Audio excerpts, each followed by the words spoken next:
Isso não é um kit gay. Até porque kit gay não existe. Os vídeos que compõem essa série, eles são, na verdade, um compilado de informações a partir de conversas com pessoas relevantes no assunto, para entender uma coisa.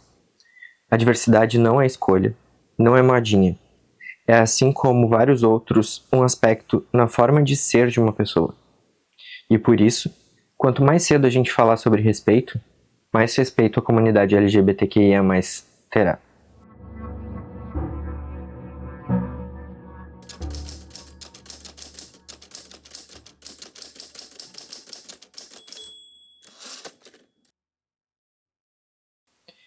Eu sou o Matheus, homem, cis, gay. Eu nasci em 1990, no Rio Grande do Sul. Nessa foto aí, eu certamente ainda era visto como um menino hétero, né? Que pra honrar ter nascido macho, eu teria várias namoradas, aí depois eu ia casar com uma delas, com quem eu teria vários filhos. Enfim, eu formaria uma família tradicional brasileira. Como podem ver, eu fui crescendo sendo incentivado a repetir padrões heteronormativos, masculinos, ou seja, até atitudes de macho. Eu não acho que isso tenha sido por maldade, mas que causou algum mal? Ah, isso aí depois eu vou contando.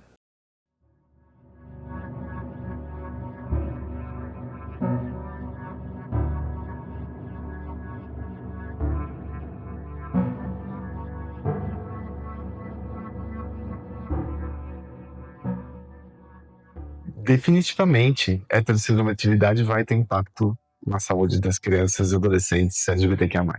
Porque a gente está chamando de heterossexualidade uma expectativa, uma norma de que todo mundo tem que ser heterossexual, tem que ser cisgênero, né? Cisgênero quem não é trans. Então, a sociedade espera que essas pessoas, todas as pessoas que vão existir, que aparecem no mundo, serão cisgêneros, serão heterossexuais. Né? E aí quem foge desse esperado vai ser visto de uma forma diferente. E muitas vezes essas pessoas, elas são identificadas, né, as crianças são identificadas mesmo antes de se perceberem LGBTQIA+.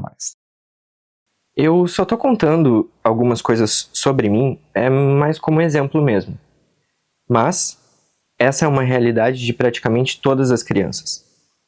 Antes com limites mais definidos e claramente expostos, como no meu caso nos anos 90, e hoje com práticas e tradições mais sutis, mas que da mesma forma elas revelam a forma antiquada como é visto o binarismo de gênero. Binarismo esse que reforça estereótipos desnecessários e cruéis. Sabe o bolo rosa ou azul? Não tem necessidade, né? Sério. Enfim, voltando. Enquanto eu crescia, algumas das minhas preferências elas começaram a sinalizar que tinha alguma coisa estranha sobre papéis tradicionalmente masculinos ou femininos. Eu adorava brincar de Barbie com as minhas primas e eu odiava jogar bola. Hoje eu sei, na verdade, que isso não é determinante, óbvio, para questões de sexualidade ou identidade de gênero. Mas eu sei que sim é motivo de inferiorização e é visto de forma negativa por conservadores.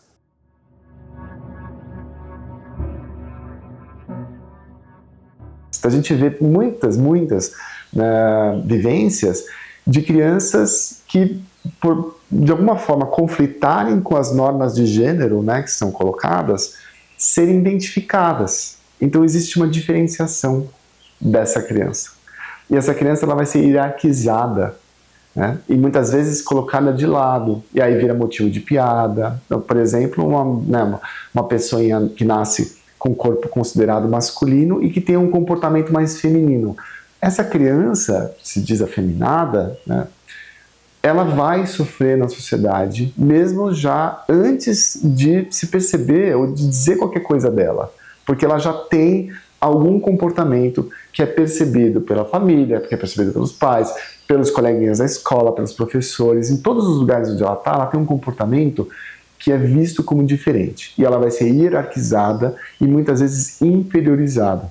Então se ensina que essas pessoas não podem existir desse jeito, que elas têm que controlar esses comportamentos, que esses comportamentos são negativos e que isso vai fazer com que elas não sejam ou percam o status social que elas poderiam ter se elas estivessem de acordo com as normas da heterossexualidade. Quer dizer, gostar de Barbies me tirava pontos do quesito futuro macho cis hétero. Isso era uma vergonha. Era um sofrimento. Porque, de fato, a questão é que os meninos machos, né? Eles tinham que gostar de bola. De correr, de lutinha, de azul. Então, ou seja, eu tinha que ser ensinado a ser homem, cis, hétero.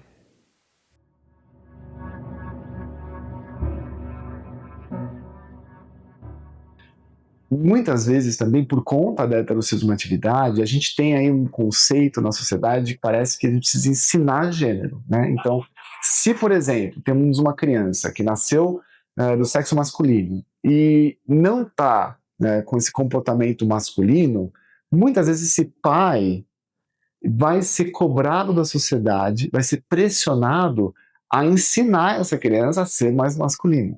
Ou os homens que estão em volta terão que ensinar essa criança a ser masculina. E se ela não for masculina, isso pode ficar uma falha desse pai. E aí, se esse pai sente que houve uma falha, pode ser que, inclusive, queira fazer com que a criança seja diferente de uma forma até mais enérgica, né? Até com violência.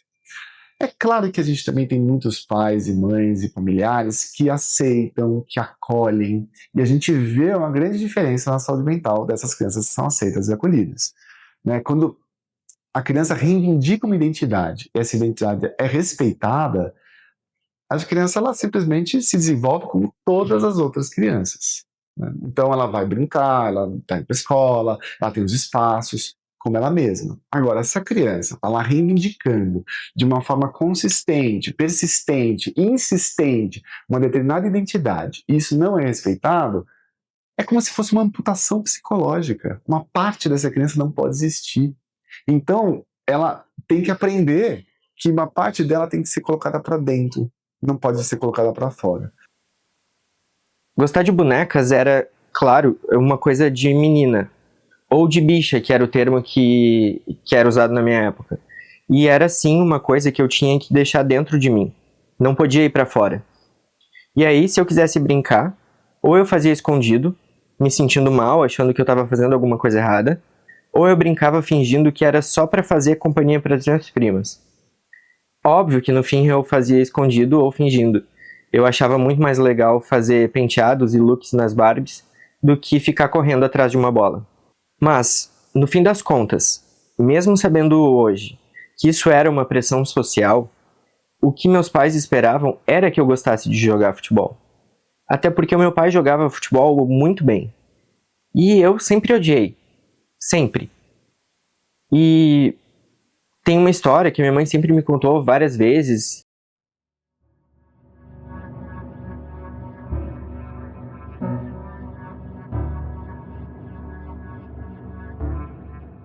Quando meu filho tinha 6 anos, para comemorar o Dia das Mães, a classe dele fez um jogo de futebol para as mães assistirem. Mas o Matheus não jogava futebol, ele não sabia jogar futebol. Ele não sabia chutar uma bola. Mas ele participou também do jogo. E não foi uma coisa legal. A gente ficou triste. Eu fiquei triste de assistir e ele de estar lá dentro do campo sem saber o que fazer, com os colegas zombando dele, porque todos sabiam jogar. Todos jogavam, ele não. E isso foi um momento bem complicado para a gente passar. Hoje a gente até ri da história, mas esse é um dos males que eu falei antes. A sensação de ser vergonha dos pais, de não seguir um padrão, de se sentir decepcionando alguém que tu só quer orgulhar, é uma dor extremamente forte. O pensamento de mesmo que eu não jogasse tão bem quanto meu pai, mas que eu deveria tentar, mesmo odiando, ele me deixou marcas. E claro, são só gostos, preferências, mas todos os nossos gostos têm significados, né? É sobre gostos que a gente está falando aqui, certo? No meu caso, gostar de pessoas do mesmo sexo, que é um gosto que me faz passar por tanta coisa, mas também significa tanta coisa.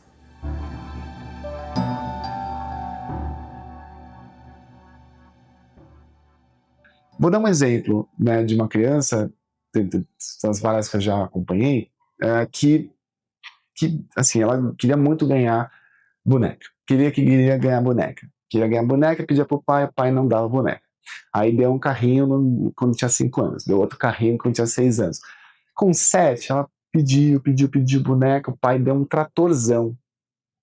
E aí, conversando com ela, ela trouxe para mim, né? Ela, uma menina trans, entende? Com menina, desde os 4 anos, querendo, né? Essa boneca do pai, e trouxe esse trator para mim. E aí, o que é esse trator? Aí ela falou: posso falar, mas né, não conta pro meu pai? Não conta o quê? O que foi? Essa é a Sofia. Ah, é a Sofia? E ela brincava de boneca com o trator. Ela, né, as rodinhas da frente eram os bracinhos, as rodinhas de trás eram as perninhas, e ela brincava com aquele trator como se fosse uma boneca. E quando o pai estava vendo, brincava como se fosse trator. Aos 7 anos, aquela criança aprendeu que para ter o amor do pai, ela precisava performar um jeito de brincar com aquele trator, porque o pai não aceitava, não entendia. Então ela ficava com medo de perder esse amor, com 7 anos. Isso implica, né? O que significa isso? Pesadelos à noite, ela ruim as unhas, muito ansiosa, porque isso é um desgaste, né? Mental do que tem que ficar pensando, o que eu posso ser, com quem que eu posso ser, onde eu posso ser, que aumenta, claro, riscos de saúde mental, de transtornos mentais.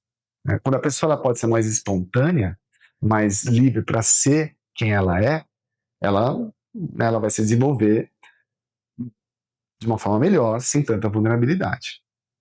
Ou seja, muito antes da sexualidade entrar na história de fato, dela significar alguma coisa, apenas com simples atos infantis, já fica visível a heterocisnormatividade com que a gente é criado, como nós somos moldados.